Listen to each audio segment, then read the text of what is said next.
So then, so now Mark, he's our mod right now. And Yeah. he doesn't even get emotes. Yeah, so you'd think he could subscribe. come on. We'd he pay needs a for it, mod, but you there's know, no time for that. Whatever, I can't even do that. What is up, everybody? Thank you for joining us, my friends. Hope you've had a wonderful week. It has been quite a week, quite a couple of weeks, quite a month, and because of Gen Con. Yeah. And thank you so much for joining us. We're here to talk about that crazy couple of weeks, which I'm super excited about. We're here to talk a little bit about the playtest, which has just kicked off with Gen Con, who is hosting us, by the way. So thank you for hosting us, Gen Con. That's super nice. And so we're going to talk about that. We're going to kind of decompress all of the information that has come around, talk about some of the experiences. And I kind of want to start with a little bit of the fun that we had and everything. So without further ado, let me introduce the person over here. This is Jason Bulmahn, lead game designer? Director of game design. I knew that. You'll get it right one of these days. I don't know anything around here. I just say something and then they get corrected. We keep you in this room, so you don't know. That's true. That is true. And hopefully everything looks and sounds good. We're operating on about a quarter of our usual equipment because most of our stuff is on a pallet coming from Indiana right now. Yeah, we only have one camera, so I don't have to switch cameras this time. Well, that so makes life easy. So now I know exactly where my queue is. It's right there. That's right there, yeah. So yeah, we're going to do that. We've got a pretty loose agenda today, just because I want to make sure that we're covering everything. And I have a lot of questions myself, because I actually had time to play some of the playtests, which I've not had a whole lot of time before. And then of course, the green gentleman sitting next to Jason is our own lick-toed goblin over there. So, you know. He's excited to be part of the playtest. He's looking forward to taking some barbarian levels, as you can tell from the skull necklace. So, anyway, and then hopefully if we have time, I would like to try to get to some Q&A. Yeah, absolutely. I think it depends on how much we have to cover, but which there's a lot. Hoping. Yeah. There's a lot. It's been a crazy couple weeks. Well, we'll find out. Yeah, all right. But yeah, and then so if you do have questions, hang on to them for a little bit. We're going to try to get to those if we can. And if we don't get to your question, we have message boards that we can talk about later. Absolutely. All of that. So, I'm noticing that we've got some subscribers in the mix putting up our emotes, which during Gen Con, by the way, which we streamed every one of our panels except for one. There was one panel. There's one secret one. Yeah. That was the Starfinder R&D panel. That I was going to try to make it sound mysterious, and then you just blew the lid off the whole thing. Yeah, I just ran with it. It was Starfinder, but they do an NDA and all that kind of stuff, and so we couldn't stream that one. But everything else we put up there. Yeah. So if you're on our Twitch channel and you missed some of those, find our collections, and it's under the Paizo panels at Gen Con 2018. You know, it's funny. We usually are the team that runs those secretive NDA R&D panels for Pathfinder, but this year we're letting everyone do that publicly. Right. So we decided not to do that panel this year. We were like, it makes sense. Absolutely. Yeah. And that's a lot of NDAs you have to pass. Yeah, that's a fair number. Okay, so I forgot what I was saying because I started talking about other Gen stuff. Con. Let's talk about Gen Con. Yeah, so anyway, check out those panels if you missed any of them. There was a lot of really good stuff out there. I believe, I think I put everything up, so they're all there. I'm trying to remember in my head, did I finish doing that? I did. Yeah, I felt like I lived in that room for half a Gen Con. I was there for like 6 hours. You know who did live in that room? Param from No Direction. Oh, yeah, no. And Lauren. Those two, man. Heroes work. They were such a big help. Yeah. So if you have a chance to talk to Param or Lauren, make sure to give them a hearty pat on the back and a hearty thank you from the Paizo Nation, because that was a huge help. We got to stream all of those panels because of them, so that was great. Yeah. And I got to meet Krob, which was also nice from the chat room. So awesome. Okay, that's the social media Twitch side of Gen Con, which admittedly not as exciting as what you have. Oh, plenty exciting still. Jason, how was your Gen Con? It was a blur, is what it was. It was awesome. I mean, you know, from the moment those doors open up on Thursday and we're being mobbed by a veritable tide of people, right. To, you know, the seminars, to special events, to charity events, to games on the Gen Con Twitch stream, it was just a blur. Like, I blinked and it was Sunday, and we were having the staff dinner, and I was like, what happened? Well, what happened was we released a new version of Pathfinder. Yeah, that happened. And yeah, it's crazy. It's been like 2.5 years to almost 3 years of solid work from me and a brilliant team of designers and developers and editors. And, it's really exciting. Yeah. It's amazing to actually be able to walk the Sagamore Ballroom and see table after table of people playing the thing we've been playing secretly in-house for years now, right. and seeing them have a good time. Yeah. It was a chance for us to realize that there's still a lot of work to be done. There's still, there's a lot of feedback we're getting. There's a lot of news that we're still kind of absorbing, but just to see people rolling dice and having a good time with the new engine really kind of makes it all worth it. Yeah, I agree. My timing is weird here at Paizo. When I started working here, it was kind of on the downturn of playtesting Pathfinder for the Pathfinder playtest. So I never really got in a game. I did. It was like we played a couple of times. You showed up here and we were like, by the way, we've been working on a new version of the game. I think that the conversation started with, you've signed the NDA, yes? Yeah, that's right. Yeah. Sure. Yeah. And then it was like, door closes. Here, I got something to drop on you. Light on. Yeah. Well, and it's funny, at the time, that was a binder that was half full. There was only certain stuff, because it was like, well, you don't get everything. You get this stuff. Yeah. So at that point in time, we had finished what was called the vertical slice, which was like a chunk of the game from 1 to 20, just so that we could play all the pieces and make sure it worked. Right. From there, we fleshed out the rest of it. So. But we've come a long way since then, and now all of you get to play with it too, which is super exciting. Yeah, and I'm on the different side. I do the social media side. Yeah. And I see a lot of people enjoying the game. Like they love. Yeah. I see people having fun. Yeah. I see solid questions. I see good feedback. Yeah. And so I know that's not the case for everybody, and that's part of what I want to get into today. Sure, absolutely. And just from my own experiences, I've got a few questions that I jotted down just because I thought, I don't know how this jives, and I would like to know how you feel about it. Yeah, absolutely. And I'm sure that I'm not going to be able to speak for everybody, but I have the mic. I'm sorry. So. Yeah. All right. Anyway. Yeah. I mean, well, that's the thing, right? There's so many questions out there, right? It's a brand new system. A lot of you have only had it for about a week now, like a week and a day, and that's not a lot of time to absorb 432 pages of new rules, right? So we know that there's going to be a lot of questions. We're excited to hear them, right? Your questions in these early stages are really kind of telling us where the rules are kind of falling a little flat and not explaining things the way they need to. Or in some cases, what rule isn't working at all, right? Yeah. And it's funny. I see a lot of people saying, well, are they actually even going to change anything based off this? And I'm like, yeah, we're going to change so much you're not even going to know, right? And speaking of which, later on, we've got a couple interesting things that are changing already. So... see that? We're not burying the lead here, folks. We're getting into some stuff. Yeah. Let's go back to Gen Con. Mentally, let's project back. Yeah. Games released Thursday. Yeah. Right? People have very little time to actually read the rules and everything like that. Did you get fan feedback during Gen Con? Yeah, it's funny. We saw people buy it, and then later on that day, I'm going out to, get lunch. Right. I finally managed to claw my way away from the booth and just go to get like a convention hot dog. They're terrible, but it was all I had time for. I had like 30 minutes. And so I'm walking out there and I catch a whole group of gamers sitting on the floor kind of underneath the escalators, and they're all just reading the book, right? They're just page turning. I see them pointing at each other to be like, hey, check this out. And it was really cool, right? I remember doing that myself in Gen Cons past, right? When I would get a new cool thing and I'd find some quiet place to immediately just start digesting it. There's no time to wait.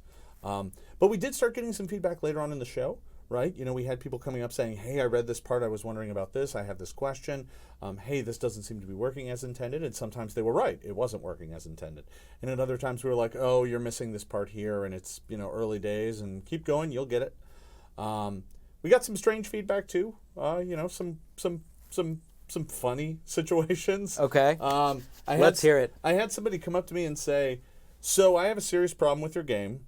Whenever I read it, I hear it in your voice, And that's because I've been on so many streams. They were like, they were like, can you please stop that? And I'm like, I can't control that. I had somebody else tell me that on I behalf showed of up. Paizo, I apologize for that. Yeah, no, it's probably your fault. I had somebody else tell me that I showed up in their dream the previous night to correct their rules at the table. What are you doing to our fans, man? I don't know. Come on, this isn't fair. Yeah, no, it's not right. It's not right. I don't even think the dream spell is in here. No. Spoilers. Yeah, no, I know. Yeah. Now you know what's going in the final edition. Yeah, no, that's fine. Okay, so. Yeah, that was the weirdest one I got. I can't help but hear it in your voice. Please stop. But we can honestly say, your feedback is noted. And That's right. Yeah. I'll remove my voice from the final. There's nothing you can do. I don't know what to do about that. So we have to cancel the audio version that we had you recorded. The audiobook? Yeah. The audiobook version? We have to go with Eric Mona, our backup. Yeah, that's fair. Okay, so it gets released. What is the state of the playtest at this moment? It was released on the 2nd of August. Sure. Where does it sit now? So the playtest right now is in stage 1. Mm-hmm. So the adventure we released, Doomsday Dawn, is broken up into 7 parts. Right now, we want everybody to be focusing on part 1, which is called The Lost Star. Mm-hmm. I don't want to go into any details because some of you are probably still playing it. Don't worry, there'll be no spoilers in this broadcast. If we're going to have broadcasts with spoilers, we better make sure we're real up front about that. We'll put a giant tag across the bottom or something. But this one will have no spoilers, so no worries. Right now, people should be playing that adventure. As they complete their playtest, they should head back to Paizo.com or PathfinderPlaytest.com. Mm-hmm. And on that page, down in the playtest section, they'll find 3 links to surveys. Okay. It's really important that people do these surveys. These surveys are what allow us to get information and insight into the playtest process. Now, I said there's 3 of them. There's one for players, which is, I think, the page you had up there. Mm-hmm. There's one for game masters, and then there's a 3rd one that's just kind of an open response survey. The first 2 are all like drop boxes and click boxes and things like that. Mm-hmm. The last one is just like, here are some text boxes for you to fill out your comments about your play of the first part of Doomsday Dawn. Okay. So there's really a little something in there for everybody, but it's really critical that people fill out those surveys. We've gotten a lot of responses so far, but the more we get, the more confident we can be in the data that we get. Okay. When is somebody ready to take that survey? Like, when should they go and take the surveys? Yeah, you should take it once you're done playing as soon as possible. Now, the first section only. Yeah. Okay. Part 1. Mm-hmm. So the key here is before you start playing, we released a Doomsday Dawn tracking sheet. Mm-hmm. This is available at PathfinderPlaytest.com. You should go grab it, or rather your GM should. And your GM, there's 2 pages in it. One's for the GM and one's for each one of the players. And these help you track a couple numbers, things that we want to know about. I'll give you an example. Mm-hmm. One of the questions is, how many times during this part of the adventure were you reduced to 0 hit points? Okay. We want to know this information, right? And once we have that information, when we combine it with other questions in the survey, we can get an insight into how you played, how your group played, and how things are reacting overall. So, for example, one of the things we can do is we ask all the player surveys, like, what class did you play? Right, so let's say we get all of our surveys back. Not only do we have an understanding of what characters people are making, but we can compare that question to other questions. We can kind of pivot the survey data to tease apart information. So remember the question that says, how many times did you drop to 0 hit points? Right. I can now figure out how many times each individual class was reduced to 0 hit points during the adventure to get an understanding about how they played the game. And I can also then look at their further responses further down the line that explain, how they played the scenario and everything, so I can have a deeper understanding of how that class is actually performing in a play environment.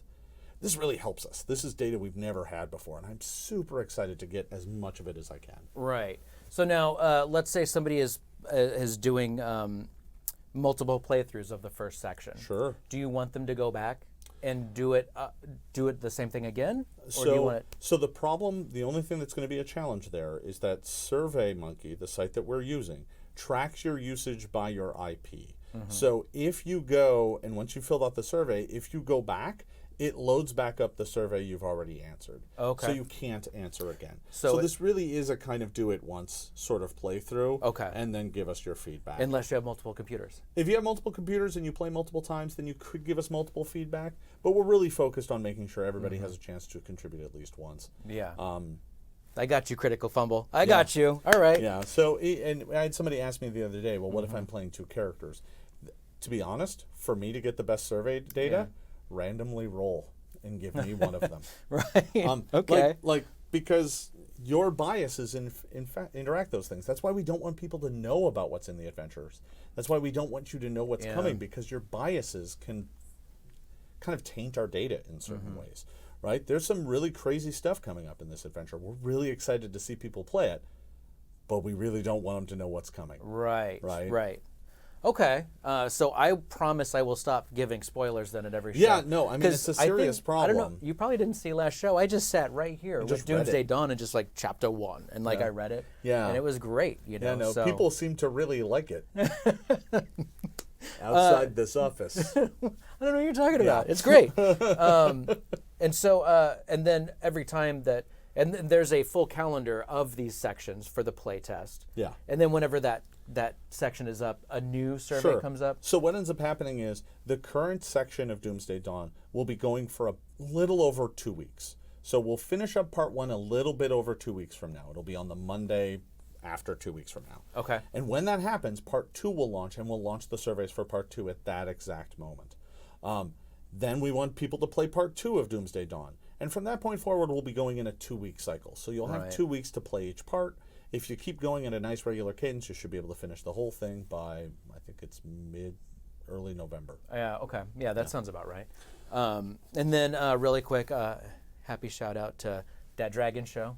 Dragons and Things is in the chat. Oh, hey guys. We'll get to that later. I've got some things to say. Oh, that's something so I totally forgot in. about Gen Con. Wow, my live play game on the Gen Con Twitch stream was amazing. So yeah, I think if you follow our social media at all, I took what still stands to be one of my favorite social media pictures ever, where we kind of got everybody together from Dragons and Things and put them in just the right order and had them getting kicked out of our booth. And we had, Alex, the rogue of the party, was hiding in the back, just kind of laughing at everybody because they got caught. And nice. I still look at the picture. I'm like, this is like, to me, I'm like, this is like A+. Mount Rushmore or something. Yeah, It's like, it's beautiful, beautiful. So, and you did a live stream on Gen Con's official live stream, who, again, thank you for hosting us. It was amazing. It was so much fun to watch that. I had such a good time. Yeah, 2 hours on Thursday night from 10 to midnight on the Gen Con Twitch. We got together and played some Pathfinder. We had Param and Ryan from No Direction, and we have 2 of the lovely ladies from Jamie and Diana. Jamie and Diana. Yeah. From Dragons and Things, and we had a great time. Yeah. And it was one of the most watched shows on the entire Twitch stream for Gen Con. It was amazing. And you probably saw later, but I was watching it happen live, where there were people not sure, like, well, who's this person GMing this game? And then you start, pulling out like the dragon egg and all that stuff. I'm like, wow, this guy's awesome. Like, and Props. then somebody else actually said, how did he learn the rules so fast? Isn't this brand new? And the other people were like, well, he's making the game, so he kind of runs the he's team. A part of the team that's doing that. Wrote this and madness. It was a pretty fun thing to watch. Folks have fun watching you GM and not even know that you're a part of the team that makes the game. It's always crazy to me how much people play role-playing games but never look at the credits, or maybe only know a name or two, and they don't know faces to names. It's always been an industry that's mostly about books. So to see it slowly change as gaming becomes more of a live stream media is really kind of fascinating, and people are always like, oh, you're that guy. Yeah. Right. That guy. Whatever happened to the dragon? I think that Diana, Alex... I think she took the dragon. She took the dragon. Yeah. What happened to the egg? Because it was in a giant egg. The egg ended up going home with some friends of mine from Milwaukee, along with their beer cooler. Oh, nice. Yeah. And what about the rope? They took the rope, too. A sizable length of rope. Yeah, I think they took the rope well? just to secure all the beer in the back. Yeah. No, so it's functional. Yeah, no. Yeah. I mean, that was souvenir or whatever. That was real hemp rope. It was no joke. I think they all walked away with a snake, at least. So, Oh, that's right. And there were snakes. Snakes. Watch out for snakes. Yeah. So anyway, we are falling. See, this is what happens. You notice someone's in the chat, and then you start telling stories. Yeah, about it. now we're just. It was it was a lot of fun hanging out with the folks from Dat Dragon Show. I think that they were super fun. Great time. And anytime I will get a chance, I will gladly high five all of them because that's right. They were cool in a row. It just that's that's exactly it. Yeah. So then let's see. What we're talking about the survey. Did we have anything else about the survey? I just kind of drifted off of that. I'm sorry. The big thing that we're seeing right now is that in some of the early survey stuff, we're seeing some people get into the survey and back out, or get to a point where they realize they were supposed to have played first and then stop. We can actually see that happen from the control panel side of it. The great part is if you did that, if you went through half the survey and then stopped, and then you finish your play experience, when you load back up from that computer, it'll take you right back to where you were, which is really handy and useful. It'll allow you to complete the survey. Okay. It's really important that people make it all the way through the survey and go all the way to the end. We're probably going to pivot out all of the survey responses that aren't complete. They're just not as useful to us because they only contain partial data. So if it's not a complete survey, it's just going to get wiped from the results. It's probably going to be set aside. Okay, so keep that in mind. If you don't finish it for whatever reason, come back and finish it. Yeah, it's really important. Because that's important. Okay, all right. I mean, even if that means you end up skipping a question because it's not relevant, most of these questions have boxes in them that are like, yeah, we didn't do that encounter, or no, that didn't happen to us, so I don't have an answer. And the other ones that are like, yeah, if you don't have an answer, just leave it blank. That's okay. You still need to make it all the way to the end and click that finished button. That way we know you're done. Okay, good. And each one of these only take like 10 minutes, so it's not a huge imposition. Yeah, okay. And it's part of the fun. Yeah, as a matter of fact, that's the great part, right? And it's interesting because we've started to see some of our early numbers, and I don't want to spoil anything just yet. We'll save some of that for later. Okay. But we do have a lot of GMs and not as many players, which is interesting to us. So GMs, if you're taking the surveys, and we know that GMs are some of our most committed players and participants, make sure to encourage your players to submit as well. That way we get a whole picture of your group. Get them all to go take the survey. The more we get a complete picture of what groups look like, the better sense we have of where the game is going and what it's doing. Okay. Yeah. Chat has just been hijacked by somebody that is talking about you being Santa Claus. And Santa now Claus. That it's stuck in my head. They even wrote a little song. He sees you when you survey. He knows when you're awake. He knows when you critically fumble that roll. So don't, for goodness sake. Yeah, no, that's fair. I'm in. I think that's great. Yeah, that's terrifying. And you know what? The holidays are coming, and we need to do a themed show. Yeah. So, and this officially, is how I ended up getting roped into wearing a Santa costume. And that's exactly it. No. You're seeing the future, my friend. Oh God, you'll be wearing that costume. No. So okay. That's not like where this is going. Just wait. Yeah, that's great. Yeah. So then, let's see. So, based off, I'm sure you're not getting a ton yet. Yeah. But you've gotten some feedback by now, I assume. Absolutely. Actually, some isn't even putting them out. We have thousands and thousands of message board posts already. Great. Not to mention messages through social media and some early survey results to start giving us some ideas about where the game is going. Yeah. I actually think that's a really good idea. Some Shisumo in chat is saying that they're scheduling time, like survey time, in the sessions with their players, which I think is an awesome idea. That's a great idea. Yeah. I'll be in an elf costume. Look, it goes both ways. I'll do an elf. Sure, right. I will dress up as an elf. You know what? You do the elf, I'll do the Santa. We'll open up presents for all of our viewers. Let's do it. I'm in. This is going to be so good. Tune in now. Idea. Yeah, all Holiday 2018. Yeah. Let's do this. So based off of feedback already, are you getting ideas? Are you getting things of like, well, maybe this should be adjusted or changed or whatever? I think that based off of the information you're getting so far. Yeah. So we do, and we've been getting a lot of questions, a lot of feedback. Some of these have pointed us to things that we went, oh yeah, that's totally a mistake. Mm-hmm. A few of them are things that we already knew about that had been flagged to be changed. Because, the book went to the printer and we had a few months to stare at it and went, oh, we messed that up, or that isn't quite right. So Monday, we are dropping the first official update document. So all right, on Monday, we will be dropping a PDF that will go live on PathfinderPlaytest.com. You'll be able to purchase it for free, which will add it to your cart, and you'll be able to check out and grab it. It'll be added to the bundle with all the main products as well. And what's going to happen is once you've purchased it, every time we update that, you're going to get an email telling you, hey, there's new rules ready for you. And these are really light changes right now. They're just some things that we think are pretty critical because they affect a lot of play experiences. Okay. So that's going to go live Monday, along with a blog explaining kind of where you can find them and what they're all about.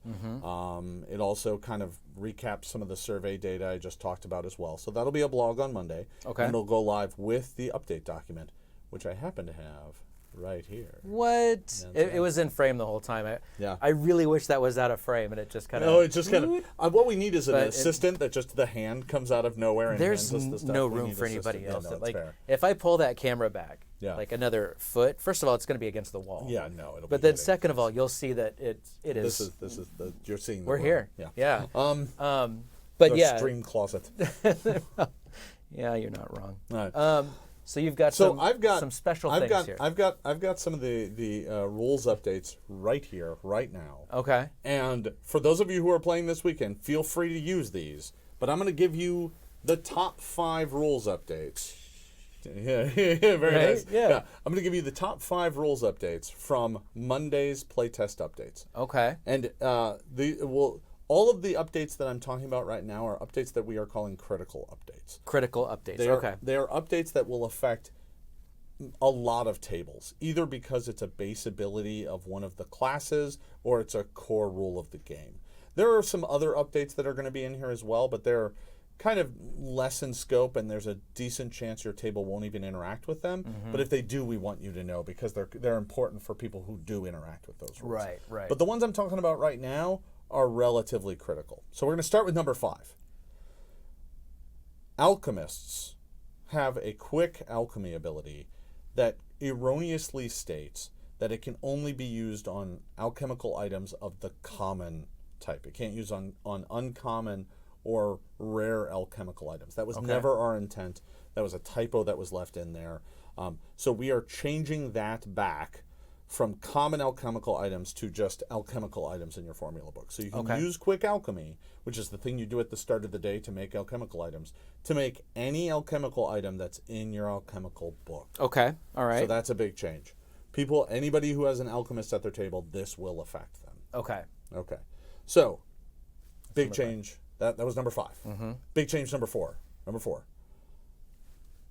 Rangers, their key ability is being changed to strength or dex.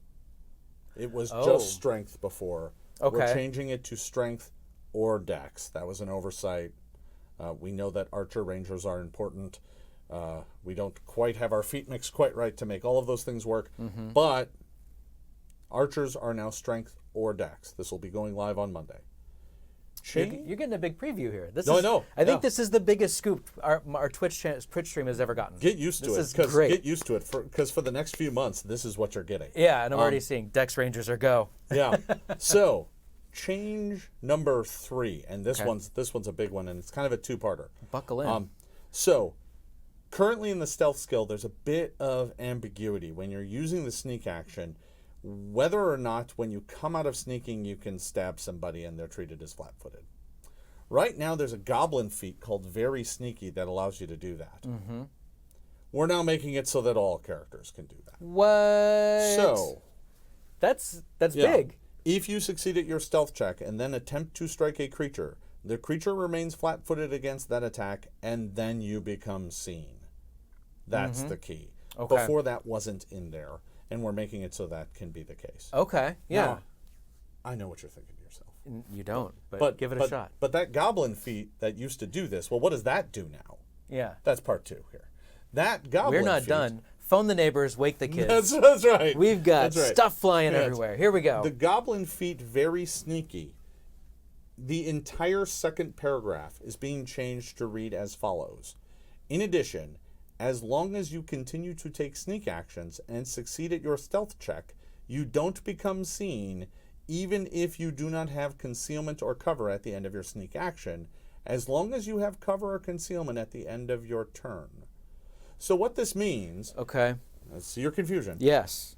Goblins, that happens a lot, though. Right now, if I sneak out of a bush and I end up in the middle of the room, the moment my sneak action ends and I'm not in cover or concealment, everyone sees me. Okay. But goblins are creepy little dudes who run around and can sneak past lots of people. Right. So if they have the very sneaky feat, they can spend their entire turn moving from one bush, sneak out into a room. They've ended their action without cover or concealment. They're still not seen. They move again. They're still not seen. And if they make it to cover or concealment by the end of their turn, they still remain hidden. So this is pretty big. This is a big deal for goblins. And it allows them to kind of run through crowds and get from cover to cover without being seen by people. Okay. It's a very different way that feat works for them. So it's important to note, and we want people to be able to play test it and give us feedback. Right. I like that. So that's the changes to stealth. That's 3. We're down. Is that 2? That was number 3. Okay, we still have 2 more to go. We still have 2 more to go. Man. This one is a change that's occurring to both alchemists and druids. They are having a change to their number of skills made. Okay. So the alchemist is going from 2 skill choices to 3. Okay. But the druid is going from 4 to 3. Okay. So alchemist is going up 1 to 3. Druid is going down 1 to 3. Okay. We always intended those numbers to be exactly the same number as the number of signature skills down below. So if you wanted to keep it simple, you could just pick the signature skills. Okay. Those 2 were off, and that's just a typo. So we're fixing that right now. So, but that does affect all alchemists and all druid characters. Yeah. In the example you used with our friend the goblin that was sneaking, was that 3 different stealth checks that you have to do what you he would described? make 3 sneak actions to do that. But the key is he doesn't have to end each sneak action behind cover and concealment. As long as his turn ends in cover and concealment, he stays hidden. Before, if he moved to the middle of the room and ended his sneak action without cover or concealment, everybody would see him. Okay. That's no longer the case. Now he can do that, move to the next spot, move to the next spot. If he ever in that middle of that attacks someone or does something offensive, everybody sees him. But as long as he wants to move from cover to cover, he can spend all 3 actions sneaking to do it. Okay. And he can run through the middle of the room to pull that off. Okay, cool. Yep. Cool. Sushumo, we'll hope to. We've got a lot of stuff to cover. We're hoping for Q&A. So ask that exact same thing after this, and we'll try to get to that. So the number one. The number one. This is the one that we saw. Alchemist. Okay. This is the number one FAQ for everyone to note. It's one that we knew was in there. We knew it was a problem. We tried to get it fixed, but it just slipped through the cracks. All characters are trained at unarmored defense. So if you're not wearing armor, you're not considered untrained for your AC. Wizards, monks, everybody, you're all player characters are trained. That was unarmed. Yeah, in unarmored. In unarmored. Yes. Unarmored defense. So if you are not wearing armor, you are considered trained. You don't have to worry about it. No need to sweat it. You get your AC bump. We saw a fair number of wizards in some of our early tests really getting punished because they have ACs that are 2 lower than they're supposed to. And 2 makes a big difference in this game because it also increases the chances that you'll be crit. And that means that can shorten your adventuring day significantly, if you know what I mean. Yeah, I could see that. I mean, it's bad enough for first level characters being crit, right? That's always been true, right? I mean, I can't tell you how many first edition characters I've had lost to a great axe critical. Yeah. Yeah, no, happens all the time. At least it doesn't happen quite as often anymore. But that rule really makes a difference for characters that don't wear armor. Okay. All right. Yeah. So you heard it here. Yep. That is a preview of what's coming up Monday, officially coming out Monday. And the errata document's literally just 1 page long right now. That's it. Yeah. That's not bad. 1 page. Yeah. And once you got it, just keep it with your book, keep it with your game. Whenever we release an update to it, you'll be able to grab a new one. You'll be alerted to the fact that it exists. Nice. So we're really excited about that. Okay. Yeah. All right. Great. Yeah. Thanks for doing that. I think that's the first big scoop that we've gotten on Twitch. Get used to it. You're going to get lots of it. Yeah. So let your friends know. Join us on Twitch every Friday. Okay. So really quick, I want to get into some things that I noticed when I was playing. Sure. And I just had some questions about it. Yeah, absolutely. So the first thing that I noticed is that there are a lot of things that are labeled feats. And there's a lot of things. There's just a lot of feats in general. Yeah. There's a lot. Dan, you're in good company on that question. Okay. You really are. Okay. We've gotten that question a lot. And as a matter of fact, we got a lot internally before the game even launched. Why is everything called a feat?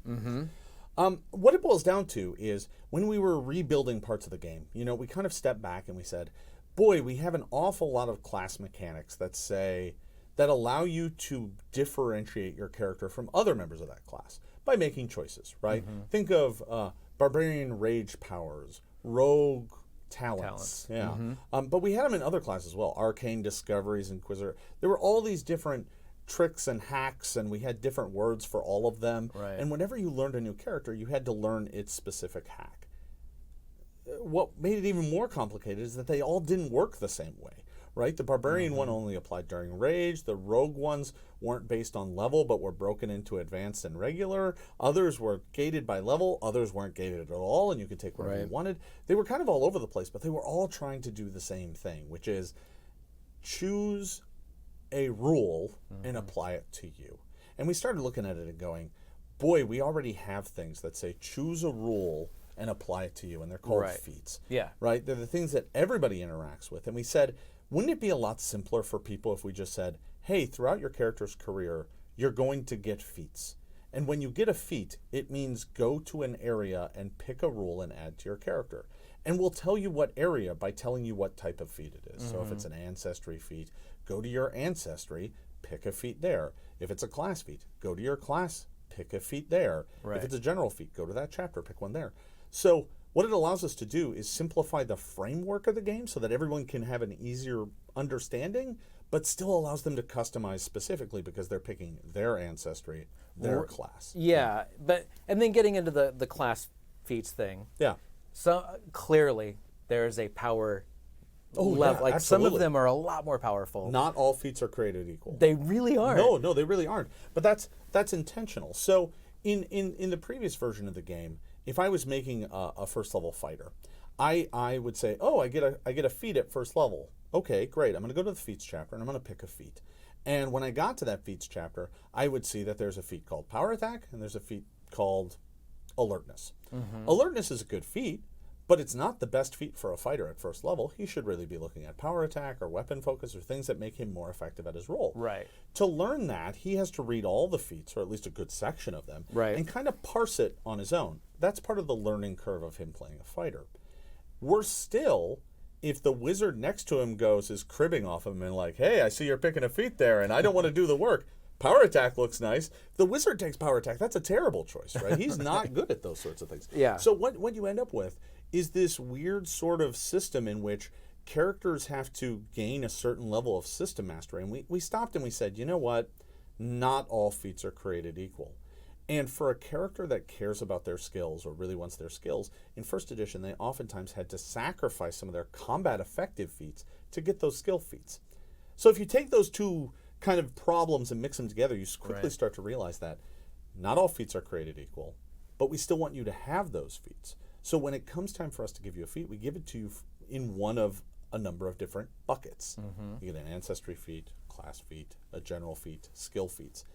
And when we give those to you, you don't ever have to worry anymore about sacrificing your character's combat effectiveness or encounter effectiveness to be an exemplar of your ancestry, to be skilled in one or more skills that you want to be important to your character. Now you can do that and not at the cost of something else.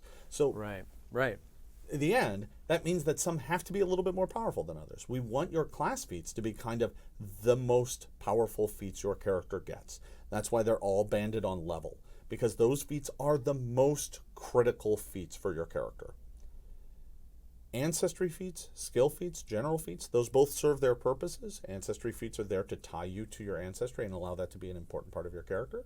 Skill feats are there to say, I am the best at these skills in our group, which allow you to kind of have your role outside of combat. Right? If you're the best one at Arcana and, a monster shows up in the old game, everybody would roll a die, or a lot of people would, and it kind of came down to who rolled the best, not the person who specialized in it. Now we have choices that allow you to specialize in that.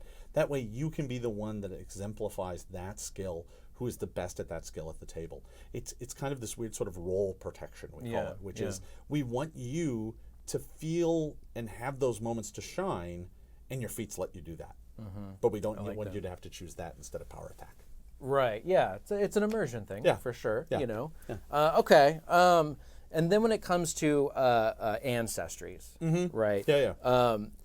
It seemed like it, and I don't want to be the person that's like, it used to be all of this. No, and I know. Now it's this. Oh, but, I know where you're going with this. Well, but it seems like it used to be.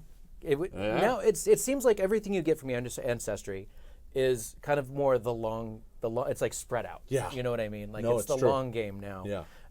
And I'm wondering what's the reasoning, or what do you have to why basically? So a number of years back, we created a book called the Advanced Race Guide, a book that we all loved. It was basically a toolkit that allowed you to kind of build whatever race you wanted. This book was really wildly popular, but one of the things we learned in some of the testing of it, because we did test this kind of race builder in the background, we now call them ancestries, is that not all of our core races were created equal. And that when we tried to make them all the same point value, it was clear that like dwarven abilities were way underpriced because dwarves got so many of them. And elf abilities were way underpriced because elves got so many of them. This led to this weird imbalance. And the more we started looking at our ancestries, we started going, these are not all created equal. There are some differences in here.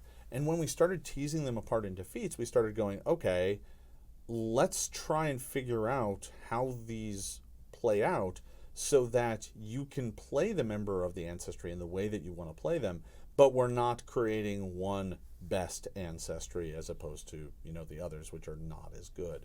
So that was an element of it. I think an element of it was play balance. But I think we are really sensitive to the fact that some people feel like they have lost some of what makes their ancestry unique. I'm very sensitive to that. Right. That was an outcry we thought we might get some of, but I think it's been a lot stronger than we thought it was going to be. So, we're kind of looking at it, thinking about what we might do. Okay. What do you think? Do you think you might have a solution, or is this something that will sit on the pile for a while? I think one of the things that we've learned, especially from people playing half orcs and half elves as well, is that there is kind of a lightness in the first level expression of your ancestry that we might need to address. Okay. Ancestries have these things called heritage feats. They're feats you get at first level. We might look at heritage as a kind of way to say, pick the expression of your race and then pick some more customization. We might give you one extra step of customization in there just to see how that feels, right? To see if that gets people to the point where they feel like their ancestry is the right representation. Okay. I don't want to make those changes yet. We're still waiting for more feedback. We're going to do some more surveys. We're going to see how that comes out. But, right now we're thinking there might be an issue there. We're going to be watching it real carefully. We're looking for more of your feedback on this. So yes, and that's the thing. Maybe I'm just jotting things down where it's like, this isn't really that big of a deal or something. But I think that there are some fundamental questions that you come across, and it's like, that's solid. I think there's nothing wrong with I mean, the thing I want to stress is that we really are looking for your feedback. That really is very important to us. Having an understanding of how everyone plays the game, getting out of our headspace that is, we're game designers. We sit around and pick things apart all day. That's what we do. But we're not everybody. We're not the same as everyone who plays the game. So being able to step out of our headspace, out of our perception, out of our biases, to look at it from your perspective is really important to us. Right. And then let's see, getting back to feats real quick. Sure. It seems like there's some things that are locked away as far as feats. Yeah. Because of specific classes and that sort of thing. And sure. I mean, it seemed to be that's gotten a little more locked down than what it used to be with the first version of Pathfinder, essentially. Sure. Was there something that specifically prompted that change? Is it just an experiment? Is it something that I'm wondering if you could speak to it just a little bit. So some people have noticed that some things that had the same name or were generally kind of open feats have moved into the realm of class feats. That they've become part of how characters express their class builds. And to that end, a lot of people go, well, I can't build that character anymore. I think the classic example we've seen is, well, I want to build an archer. I just want to build an archer. I don't care what class he is, but I don't want him to be a fighter where all the archer feats are. I want to play a rogue or a ranger archer. Right. And they would point to first edition and say, hey, in first edition I could take, point blank shot, and I could take, precise shot, and I could take rapid fire. And I kind of go, well, we tried to remove some of the barriers from people using specific weapons. Most of those feats were there to overcome rules that were there to make those suboptimal choices, like precise shot. Right. Precise shot is a feat that you took to remove a penalty. The penalty being firing into combat. Well, with second edition, we just got rid of that penalty. So now everyone can be a better archer. So if you want to play a character that's a better archer, just play a character that's a better archer. We kind of just gave that to you. Right. Obviously, that's not the perfect solution for all of these. And we're starting to see some of that where we may have missed, like, oh, this is something that class really would have wanted and we didn't think of it, or we ran out of space, which happened in quite a few situations. Yeah, or things that only occur in some classes. Yeah. And where would that go? Like, for example, we're seeing a lot of people who play rogue saying, why can't I have double slice? I mean, Mauricio wields 2 weapons. That's her entire thing. And we look at that and go, yeah, that's probably right. That doesn't mean we're necessarily going to give the rogue double slice as it's currently written. There's maybe some power balance issues there. But we're going to look at something that speaks to that equally. I don't know what it is yet. It's still a long ways off. But our survey data is starting to show us some survey data and some feedback has started to show us that there might be some problems there. There's definitely going to be some areas where the builds aren't living up to expectation within a class without having to dip outside that class. Right. And if that's a core component of that class, then that's something we probably want to look at. Okay. All right. So there's still some tinkering. Oh, there's good. Endless tinkering. All right. Eric will have to pry me away from the files, on the last day before we send it to the printer with like a crowbar. Yeah. And let's see. Is there anything that we have not covered that you still want to make sure that gets out there today? I think we hit the big things, and that's that the updates are coming on Monday and the surveys are live now. Yeah, so and I actually, think those are the big things I wanted to make sure we talked about. Because we're awesome here at Twitch, the updates technically came today. A bunch of them did. Write those down. They're done. Yeah. You've been updated. Congratulations. Yeah, that's right. Congrats. So let's do this. Let's take. We've got about 10 more minutes. Sure. Let's take a couple questions. Let's do. Hey, Mark, you're the mod in there. If there was anything that came up while we were chatting that you remember, possibly, let us know. If not, otherwise we'll try to take a couple questions here for the next 10 minutes or so. Yeah, it'd be great. I think that I was trying to stay involved in the chat, but I was also trying to not. Yeah, no, so that's fair enough. Listen and everything. That's how this works. The man, the myth, the servo. Yes, thank you. That is me. Let's see. The persistent damage mechanics seem brutal to save out of 5% or 20% flat checks. Yeah. Is there any consideration to tacking on static durations or to ongoing effects? Running an encounter with ongoing acid damage in particular was pretty painful for my party. Sure. Should a heal spell have ended the ongoing damage from acid? Raw seemed unclear. So there's a number of places in the game where you can get persistent damage, like persistent fire damage, which basically means you're on fire, or persistent acid damage, which means you're being eaten away by acid. Right. Currently in the game, it says if you don't do anything, you roll a d20 at the end of your turn, and on a 20, it just ends by itself. Right? And I think if we've all been on fire, I don't know for the number of times you've been on fire, but for the number of times I've been on fire, can't even count. I think generally speaking, you want to spend some actions to make that end early. So what we've done is we have allowed it so that you can spend an action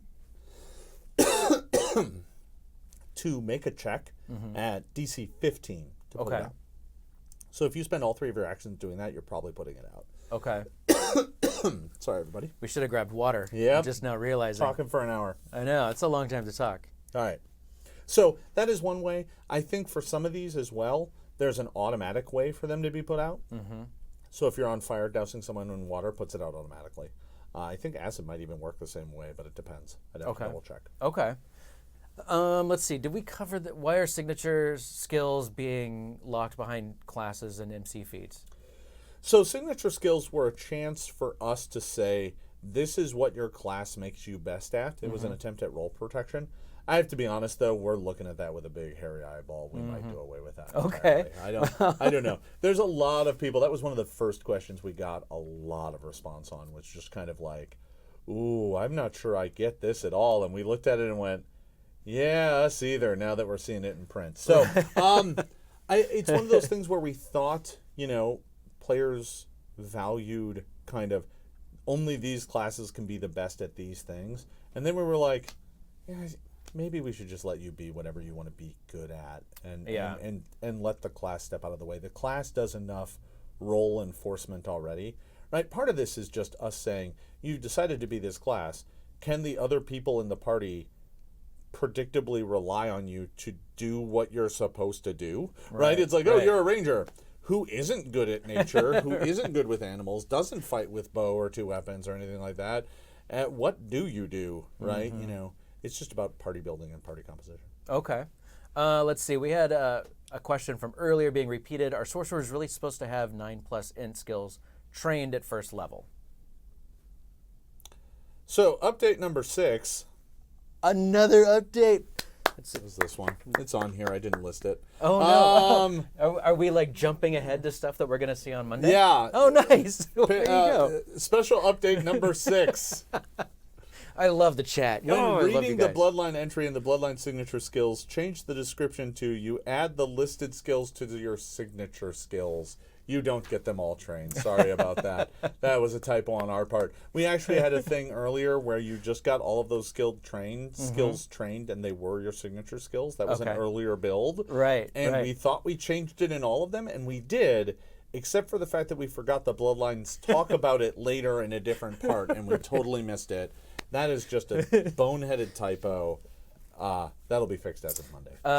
Thank you for that question. Yeah, well done. We have a long one. I'm just going to start reading this question, and if it doesn't make sense... and if we run out of Twitch time, with 1 feat, fighter multiclass, a spellcaster doesn't have to take mage armor to increase their AC and can wield any martial weapon effectively. They can wear any armor with no arcane or occult, spellcasting failure, effectively making a magus that can wear heavy armor with no penalty, even wearing armor without the feat, better than mage armor. Yes. That's a yes. Yeah. Done. Yeah.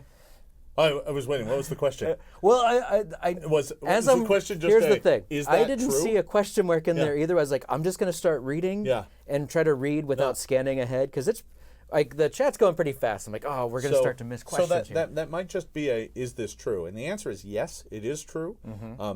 We removed arcane spell failure from the game, but wizards aren't trained in armor, which means wearing it is a really bad idea.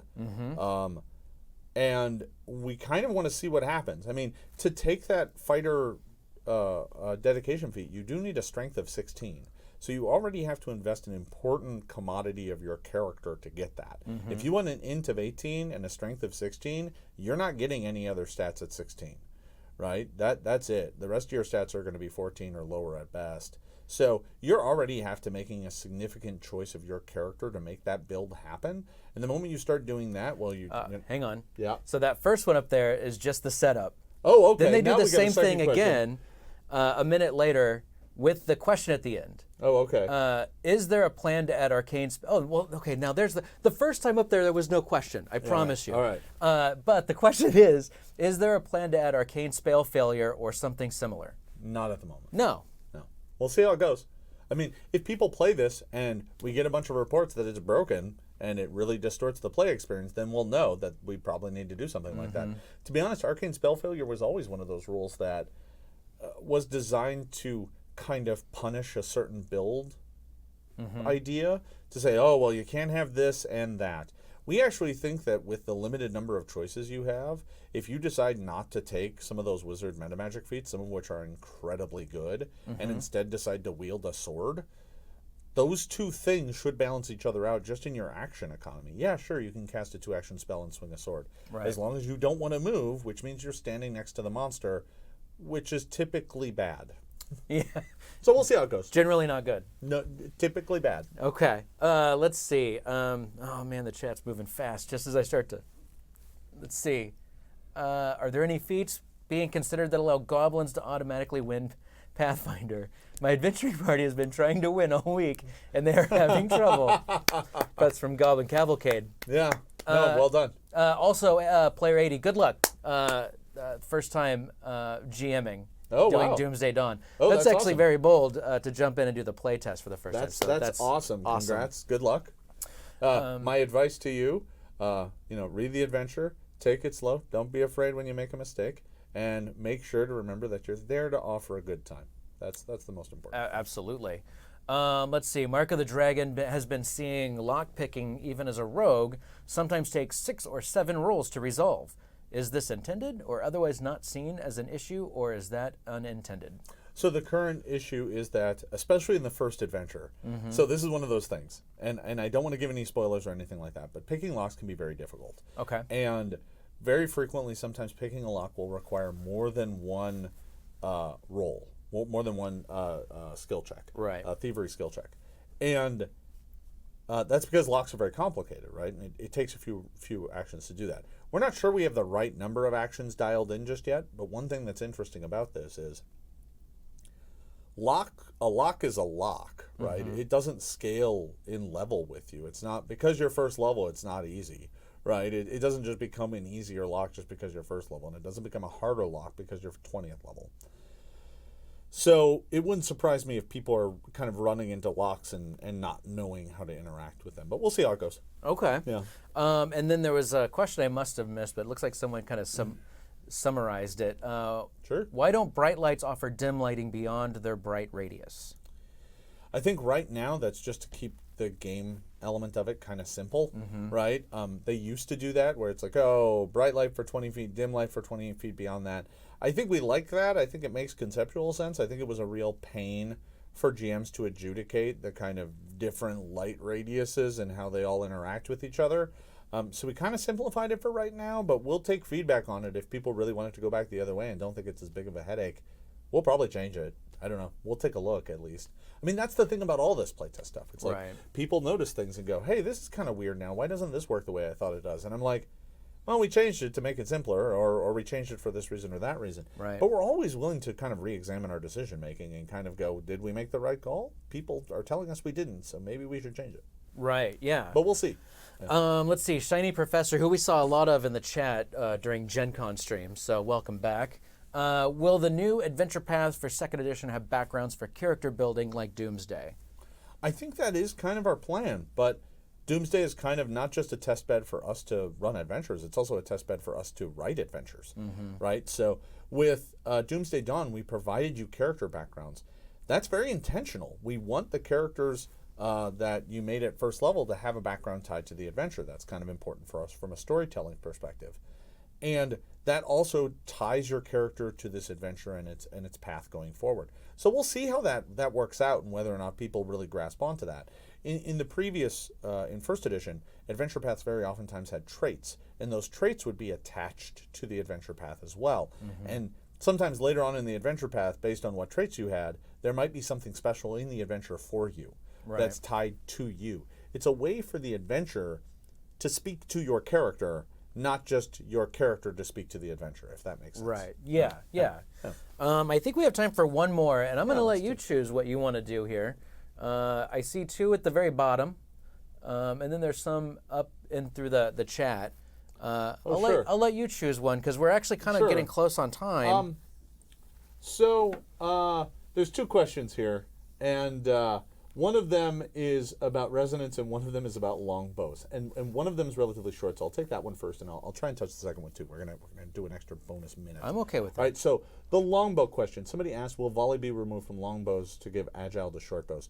We saw that. So the crux of the discussion here is that there are people looking at longbows and going, wow, that volley thing, which basically sets a minimum distance for a longbow, makes it really harsh to use a longbow. We use that to differentiate a longbow from a short bow. I think most people actually don't know what a longbow I don't want to insult people, but longbows are actually really weird weapons. They're really big, and you don't see them very often in movies or film. Most of the people using bows in movies and film are using short bows. Short bows are the things that are a couple feet long. Longbows are almost as tall as you are. They're really weird weapons, and they're not really used for close range fighting. I know people will disagree with me on that. I don't even want to get into it. So I have to be honest. We wrote the rule based kind of on that. But once again, we're willing to reconsider. I like the suggestion that people have floated around that maybe instead of giving the longbow volley, we take away volley and just say, yeah, you want to shoot at somebody close, you shoot at somebody close. And instead giving the short bow agile, I like that solution. We've kicked that around on the team just based on what we saw feedback on the boards. We're considering it. We really are. We might do that. And that might make everybody happy. And to be honest, verisimilitude can take a little hit if everybody's going to be happy. I'm kind of okay with that. We'll see. The other one's a bigger question about resonance. And the question basically was, are you satisfied with resonance? What are you seeing about resonance? I have to be honest on this. Too early to call.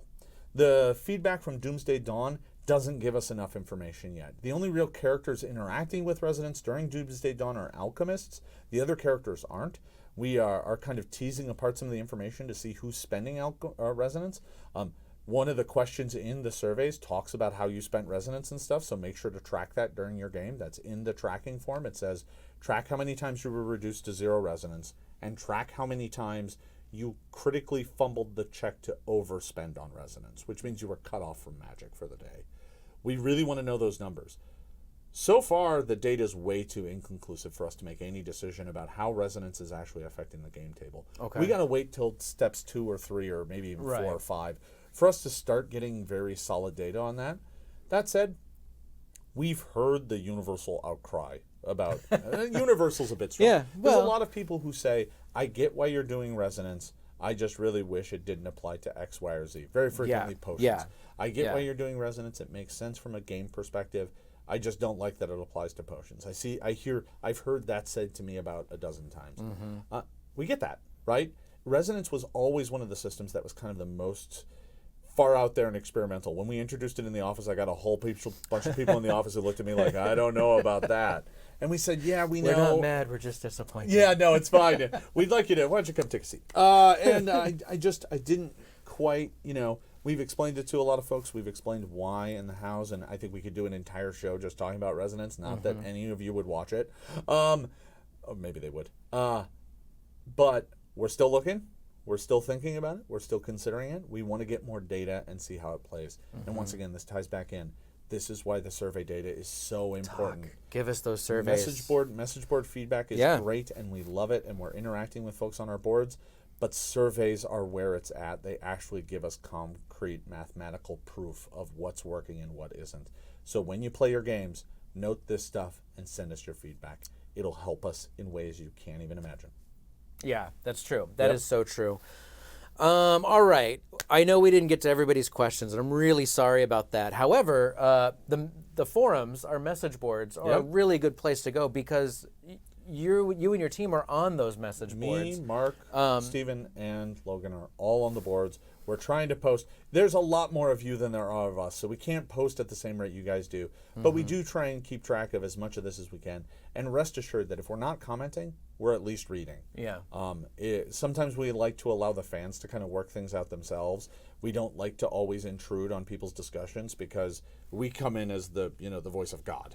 And sometimes we just want to let people work this out because sometimes the process of learning, watching people learn it, is also important to us. Yeah, and I think we actually had a conversation about that too, where it's trying to decide when you want to answer a question or not, because it's like if they're asking a question because we weren't clear, then sure, let's clear that up. But if they're asking a question because we didn't say it correctly, well, now we need to note all of that stuff before we can dive into answer. Like we need to get that stuff down first. And sometimes, and you need to watch them work their way through it to understand where you're failing it, right? So when people say, I'm really having trouble understanding what signature skills even mean, I kind of step back and watch the crowd respond to them and let them kind of say, oh, it means this. This is where you find it. This is where it is. And all of a sudden, I start seeing the pattern of stress point in the text that says, oh, we didn't explain it in the spot that we thought we did, so we should fix that. Or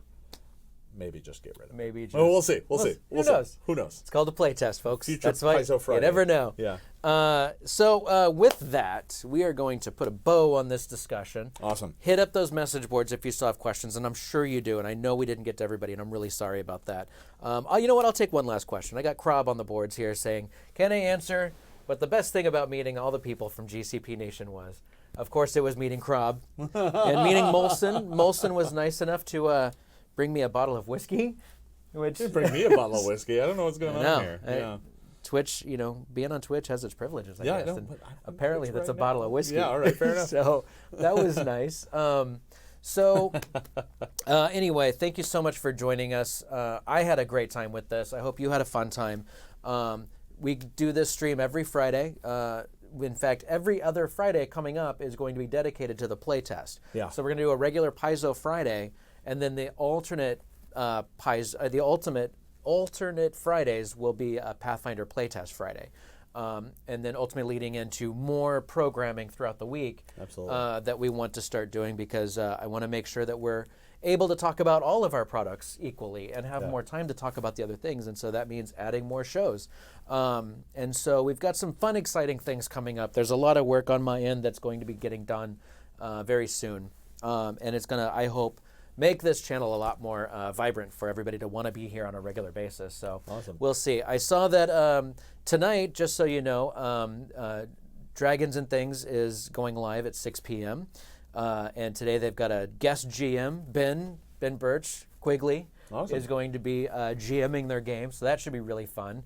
And then also I saw just right now, as we were sitting here, I got an alert that Glass Cannon is streaming. They usually do video games or something. I didn't see what they were actually doing, but it's a lot of like XCOM or like The Sims or something. So yeah, there's a lot of good programming coming up tonight if you're going to stay on Twitch. It's probably a lot of Troy playing new father simulators. Oh man, can you imagine that? Yeah. How do you do this? By the way, congratulations, Troy. Yeah. Just had a son. So that's awesome. Anyway, so Jason, do you have anything else? No, not really. Just get out there and play the first part of Doomsday Dawn. Get us those tasty, tasty survey results, and we'll see you next time. Yeah, absolutely. Thank you so much for joining us. For Paizo and for Jason Bulmahn and for me, Dan Tharp, thank you so much for joining us.